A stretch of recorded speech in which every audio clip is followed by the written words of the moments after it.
Wednesday night, Sky Sports takes you to Liverpool for a ringside special. From the lightest division to the super heavyweight, 32 countries compete in the multi-nations amateur boxing tournament. Take a seat at ringside. Wednesday at 9 on Sky Sports. How do you make people watch Star Trek? Well, you can get someone famous to praise the leading man. Yeah, ain't Captain Kirk the coolest white man on the planet? Thank you. Alternatively, you could take the... My name is James T. Jerk. Or maybe focus on a cameo from one of the supporting actors. The cosmic ballet goes on. Does anyone want to switch seats? Or just show a little enterprise and tell people what they really want to know. Location and distance. Star Trek, a program for all generations. Weeknights at 5 on Sky One.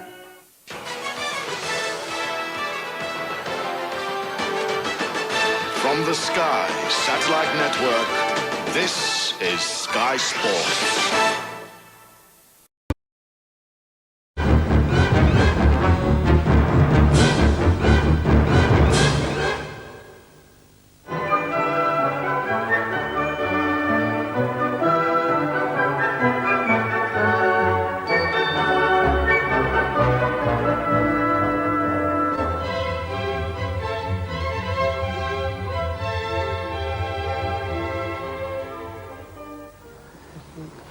So you think you could get hooked on this, excuse the pun? Oh, I think I could, yeah. Anything to get away from the missus. I didn't say that. I didn't say that, honest.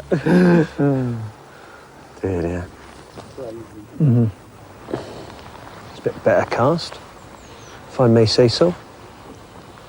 So take me through a normal scheduled week, if you like. What are you actually about? The work and rugby, or just... Yeah, no, the whole, a typical day in your life, almost. Well, Monday, it's a hectic day. Sort of... Leave that there. 9 periods at the school, 4 hours of games, which means 2 hours in the morning, 2 hours in the afternoon, and then getting to the rugby club for a meeting at 6:30. Yeah. And probably finish training about 9 o'clock. By the time we've had a meal and a sort of, chat with the lads, you probably get home about 10:15. Let's have a look at that flyer on there. So what are you actually teaching? Sort of biology, PE, bit of maths, but the main period of my time is games, Sort of last term it was, we specifically rugby. This term it'll be hockey and football. Right, and what sort of age group are you teaching? Right from 11 right up till 18. Right the way up, yeah. So, and I suppose there must be after-school activities as well that you get involved with. Well, we're a boarding school, so it's all incorporated into the day. So you start, the kids start at 9:15 and they finish at 6:15 in the evening. Yeah. So they've got a hectic day as well. God damn it. It does seem a very, very busy schedule to me. It really does. Then you have your individual sessions. If you want to reach the top, you just can't expect to just do it. You've got to go out and practice. For me, being a goal kicker as well, I've got to spend, at least an hour and a half a week doing that on my own. Plus your team and your individual skills. It builds up to about 10, 15 hours a week training on top of your workload. So you're actually a back, are you? You're actually playing up the back of the field? That's right, at the back, out of the way. I let the boots get on with it, yeah. So what's it all about, speed and running and pushing the ball forward? Yeah, it's just trying to be safe and, when the ball is up there, you've got to put your name on it and hope that you catch it. You're not into all the bent noses and the cauliflower ears, then? No, I try and stay away from all that. So you're pretty quick on your feet? I try to be, yeah. Try and keep out of trouble if I can. Yeah. Tell me, what was it like when you was picked for England? That must have been a classic day. It's been the pinnacle of my career. I mean, any schoolboy dream to think of playing for England. Yeah. And to get your first cap against the All Blacks. And as it turned out, to beat the All Blacks as well, I mean, it's something that surpassed all expectation. I should think so. So what are you going to do now? Where is it all going to carry on from here? Well, hopefully, I like to think it's just the beginning. I still think I've got 20%, 30% to improve in my game. But it's just the beginning. We've got the 5 nations coming up, Scotland, Ireland, France, Wales. And then hopefully, if I can get on the tour to South Africa at the end of the season, that'll be 5 weeks down there. Yeah. And 12 months, it's World Cup time again. Yeah. Tell me, I've got to ask you, when the other side there, the old Kiwis are there and they're doing all this hype and that, it scares the living daylights out of me. God knows what you must not be like against it. You just look at them and think what they're doing, really. You don't take it in, because if you start to take it in, you start to think, oh my God, what are we up against? Do they really believe in all that, or is it just a bit of hype? It's a hype. It's like a war cry. It's a challenge, and it's good. The crowd love it, and the players love it. But we had a plan in the England game. We just said, right, we'll let them get on with it. Very and then theatrical, isn't it? we'll start on our terms, you know. Yeah, that's good. Come on in, let's get this fly out again. Let's have a bit of swishing around. Try and don't take the rod back quite so far this time, John. That's it. Just keep feeding the line out. Keep feeding it out. Whoops. Oops, And look, we've caught a tree. Oh, well, that's something I've caught today then. Hang on a minute. Right. Right, you're still going too far back, John. Right, it's stopping at 12 o'clock. Stop there and across. Stop and across. He must have thought he'd got a right donut with him today, haven't you, Andy? Let's be fair. Not at all. All got to start somewhere. Hey, All got to start somewhere. I'll get my own back when I have to take him tackling. Get me anywhere near a rugby pitch. Get Twiggamala bearing down your neck. You'll I think enjoy I'd be a that. good back because I'd run like the clappers. I tell you, they wouldn't get me in.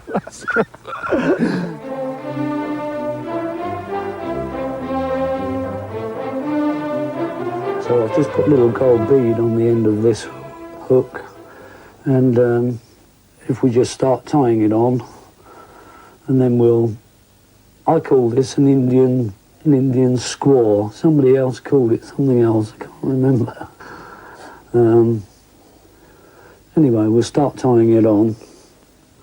Just take it up to the end of the bend. Cut the spear. Now we need a little tail of something. Perhaps one of these little pheasant tails. So all we do, we just pull out a couple of these. We just hold those like that. Tie them in. All right.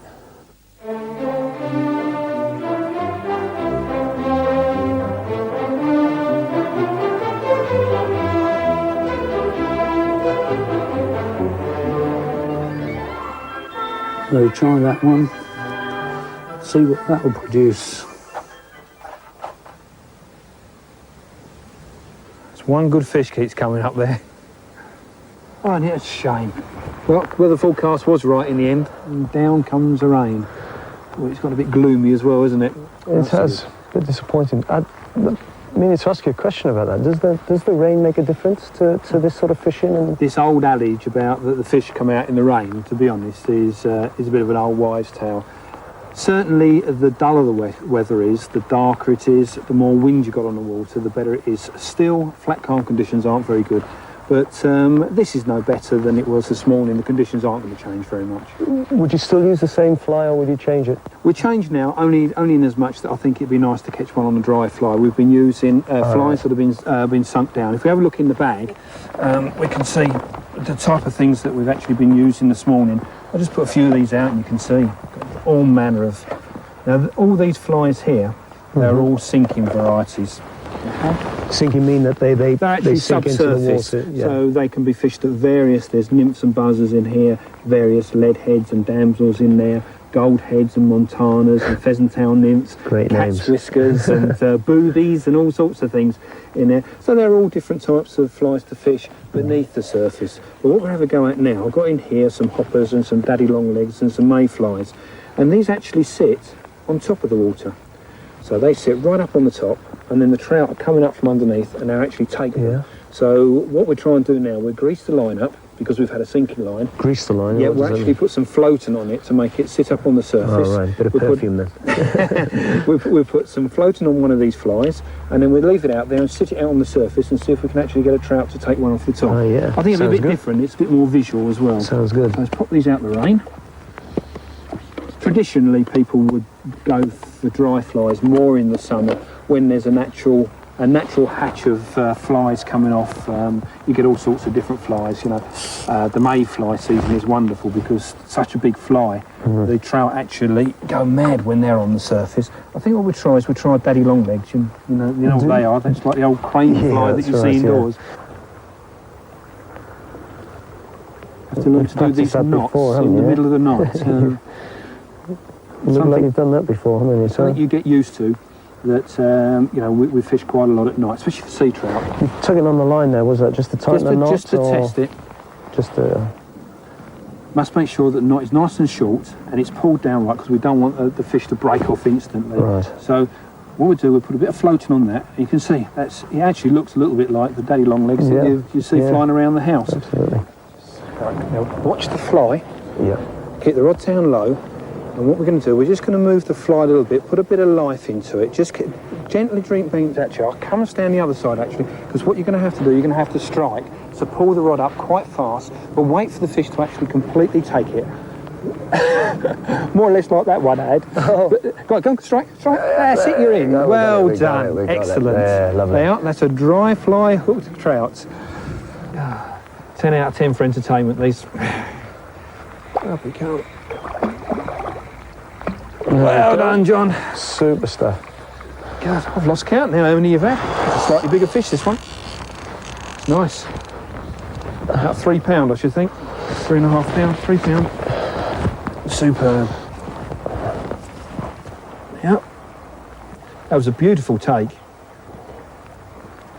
Excellent. So it does to the fly. Oh dear. Will it be used again? Yeah, we can dry it out and use it again, but to be honest, this weather is a bit... how's your father? I think it's popping back. Look at that. Beautiful. Isn't that a super looking fish? Prime condition, dry fly. This time of the year, it's not bad at all. There we go, it's popping back. Excellent. That wasn't bad, was it? Well, that was one happy man. He's well and truly hooked now. Next week, we'll look at a more seasoned angler, Vinnie Jones. He's going to be fishing against something with teeth. Don't miss it. Vinnie against the pike.